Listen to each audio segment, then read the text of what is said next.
अस्सलाम वालेकुम नादरीन, मैं हूं असद अली तूर। अपने प्रोग्राम असद तूर अनसेंसर्ड में आज जो हम आपको खबर देंगे वो है कि क्या ये जो फॉरेन फंडिंग केस है इसमें पीटीआई कालेदम हो जाएगी, क्या होने जा रहा है। इलेक्शन कमीशन ने फैसला महफूज कर लिया है, इस पर बात करेंगे। और दूसरा हम बात करेंगे जो आईएमएफ के साथ पाकिस्तान की डील जो अभी तक नहीं हो पाई वो कितनी क्रूशल होगी है पाकिस्तान के लिए, और उसके क्या रिप्रिकॉशंस हैं पाकिस्तान के लिए, और क्या आने वाले दिनों में स्टेबिलिटी आने जा रही है, यानी कि इकोनॉमिक स्टेबिलिटी, महंगाई कम होने जा रही है, क्या है इसमें रखा हुआ। हम इस सब पर आपसे बात करेंगे। देखिए, सबसे पहले इसी मौजूद से आगाज़ लेते हैं। आपको पता है इस टाइम महंगाई का जो एक, जैसे कहते हैं, उसने कमर तोड़ कर रख दिया है पाकिस्तान के हर तबके की, चाहे वो मिडिल क्लास से हो, लोअर मिडिल क्लास, और गरीब सब लोग पिस रहे हैं इस वक्त। एलीट ठीक है, वो अफोर्ड कर सकती है, लेकिन बाकी पाकिस्तान के तमाम तबकात सफ़र कर रहे हैं। और यकीनन पाकिस्तान की जो मेजॉरिटी है वो गरीब लोगों पर, लोअर मिडिल क्लास और मिडिल क्लास पर मुश्तमिल है। ये इवन के मिडिल क्लास भी ये सफ़ेद पोश लोग होते हैं, अपना भरम बरकरार रखने के लिए सब कुछ कर रहे होते हैं, लेकिन अंदर से ये भी आप कह लें कि कहीं वही गरीबों की तरह ही होते हैं। अब मसला ये है कि ये हुकूमत आ तो गई, लेकिन आप देख रहे हैं पेट्रोल की कीमतें जहाँ पर चली गई हैं, गैस की कीमतें जहाँ पर जा रही हैं, बिजली की कीमतें जहाँ पर जा रही हैं, अशिया खुर्दोनोश की यानी कि खुराक की चीज़ों की कीमतें जहाँ पर जा रही हैं। आपने देखा घी कितना महंगा हो गया, तेल कितना महंगा होगा खाने का। इसके पीछे जो सबसे बड़ी वजह है वो रूस और यूक्रेन की जंग है। और याद रखिए कि ये जंग जल्दी ख़त्म होने नहीं जा रही, तो इसका मतलब है महंगाई बढ़ेगी आने वाले दिनों में। इसके बड़े खौफनाक रिप्रिकॉशंस हैं इस जंग के, और खुदा न खासा ये जंग आपको तीसरी आलमी जंग की तरफ भी लेके जा सकती है, क्योंकि इससे जो खुराक का और जो तवानाई का बहरान आ रहा है पूरी दुनिया में, वो नाकाबिले बर्दाश्त होता जा रहा है। उसके असरात तो मगरिब में तमाम में देखे जा रहे हैं, यूरोप में और अमेरिका में। क्यों? क्योंकि आप देखिए पूरी दुनिया का एक बड़ा हिस्सा जो गंदम का है, लाइक आप कह लें कि 1/3 से ज़्यादा वो यूक्रेन पैदा करता है। इस तरह कॉर्न्स का एक दुनिया में ऑलमोस्ट आधा आप कह लें जो पैदावार है वो यूक्रेन की है। फिर आप देखिए कि रशिया पूरे यूरोप को गैस सप्लाई करता है, तेल सप्लाई करता है।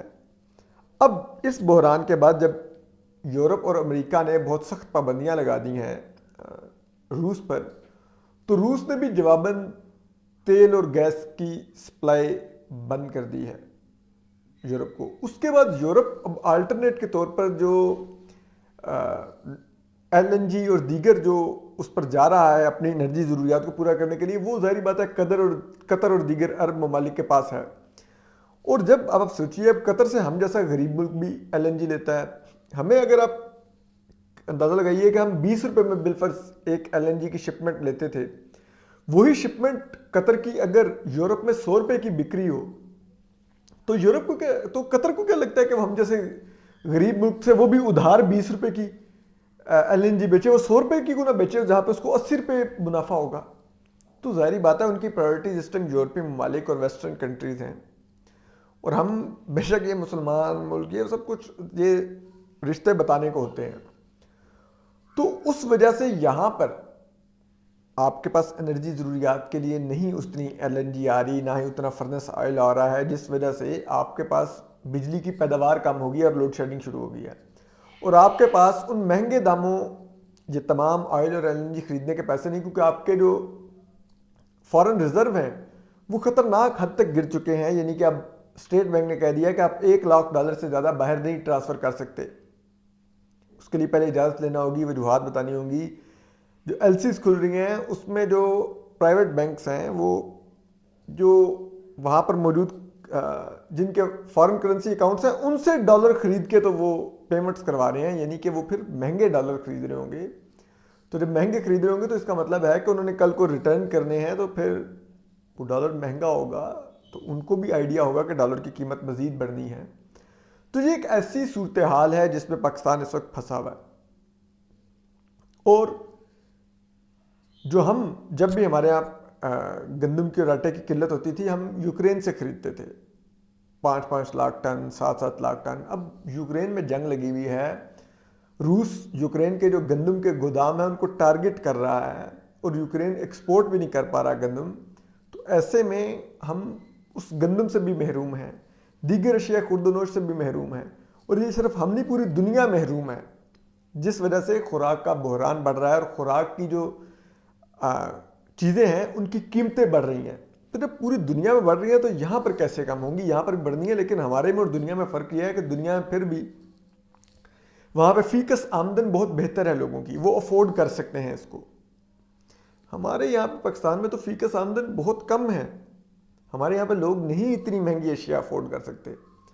اور یہ وہ چیز ہے جو پاکستان میں معاشی بحران بڑھاتی جا رہی ہے. اور ڈالر کا آپ کو ہم نے بتایا جس طرح ریزرو گر گئے ہیں تیزی سے, اور آئی ایم ایف سے معاہدہ ابھی تک نہ ہو سکنے کی وجہ سے آپ کا جو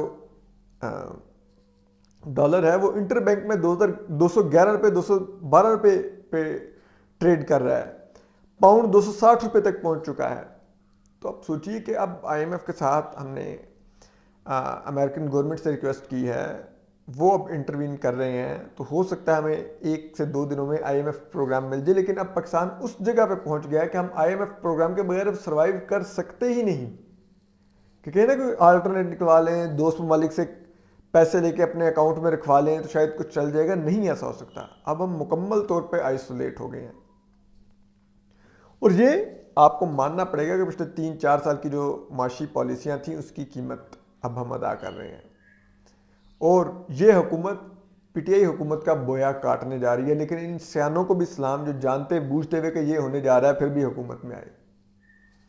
عمران خان صاحب کو ان کا بویا کاٹنے دیتے, اب بویا ان کا ہے, کاٹیں گے یہ تو پھر کل الیکشن میں اتریں گے تو پھر اس کی قیمت بھی ادا کریں گے.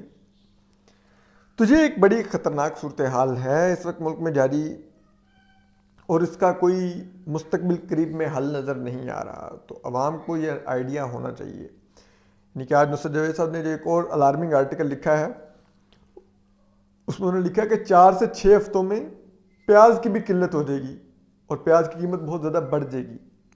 اور ہم ایسی صورت میں افغانستان سے خریدتے تھے, لیکن اس دفعہ افغانستان سے بھی پیاز نہیں مل رہا. طالبان نے وہاں پر پابندی لگائی ہوئی ہے پاکستان کو ایک پیاز کے ایکسپورٹ پہ. پھر دوسری چیز ہے کہ کیونکہ اس دفعہ خوفناک گرمی پڑی ہے پاکستان میں, تو جو پولٹری کی جو صنعت ہے وہ بہت متاثر ہوئی ہے. چوزے سروائیو نہیں کر سکے, مر گئے ہیں, تو اتنا چکن دستیاب نہیں ہے اس وقت پولٹری انڈسٹری کے پاس. اور جو ہے وہ بھی وہ نقد دے رہے ہیں, ادھار پر نہیں دے رہے ہوٹلوں کو. تو یا تو بڑے بڑے ہوٹل افورڈ کر پا رہے ہیں یا افغانستان سے لوگ سمگل کر کے لے کے جا رہے ہیں. تو آنے والے کچھ دنوں میں چکن کی بھی یہاں پہ قلت پیدا ہو جائے گی اور اس کی بھی قیمت بہت زیادہ بڑھے گی. تو اگر یہ پیاز چکن اور اس طرح کی چیزوں کا بحران آ گیا, آٹے کا آ رہا ہے, سب کچھ آتے گئے, تو آپ خود سوچئے کہ یہ پاکستان میں کس نوعیت کا خوراک کا بحران پیدا ہونے جا رہا ہے. اور اس کو یقیناً عمران خان صاحب کیپٹلائز کرنے کی کوشش کریں گے, اس کو کیش کرنے کی کوشش کریں گے اس حکومت کے خلاف, اور پھر قیمت تو انہی کو ادا کرنی ہوگی کیونکہ اب یہ حکومت میں بیٹھے ہوئے ہیں. اسی طرح وہی عمران خان صاحب, اب آپ کو پتہ ہے کہ انہوں نے بھی ایک فراڈ کیا ہوا ہے, فارن فنڈنگ میں انہوں نے بہت زیادہ پیسے کھائے ہوئے ہیں, کروڑوں ڈالر کی خرد برد ہے جو بیرون ملک پاکستانیوں نے اچھی نیت سے عمران خان صاحب کو ڈالر بھیجا کہ آپ پاکستان میں کوئی رجیم چینج کریں گے تو ملک میں بہتری آئے گی, ان کو ان سے امیدیں وابستہ تھیں. لیکن انہوں نے وہ پیسے لے کے خوب کھائے پیے, اس میں درجنوں اکاؤنٹ جو چھپائے ہوئے تھے وہ پکڑے گئے ہیں, جس میں اسد کیسر صاحب وغیرہ بھی اکاؤنٹ آپریٹ کر رہے تھے جو کہ نہیں تھے, ای سی پی میں سبمٹ ہوئے ہوئے, اسٹیٹ بینک نے بے نقاب کر دیے. اسی طرح اور دیگر بیرون ملک کسی ملک کے انہوں نے اکاؤنٹ نہیں ڈکلیئر کیے یہاں پر.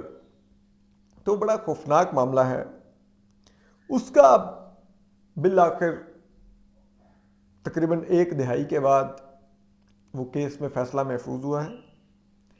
اب وہ دیکھیں الیکشن کمیشن کتنے دیر میں سناتا ہے, لیکن یہ فیصلہ بڑا ڈیسائسو ہے پی ٹی آئی کی پالیٹکس کے لیے, ڈیسائسو بھی ہو سکتا ہے.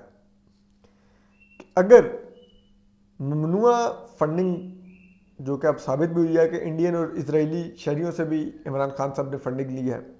अगर ये साबित हो जाती है, लाइक वो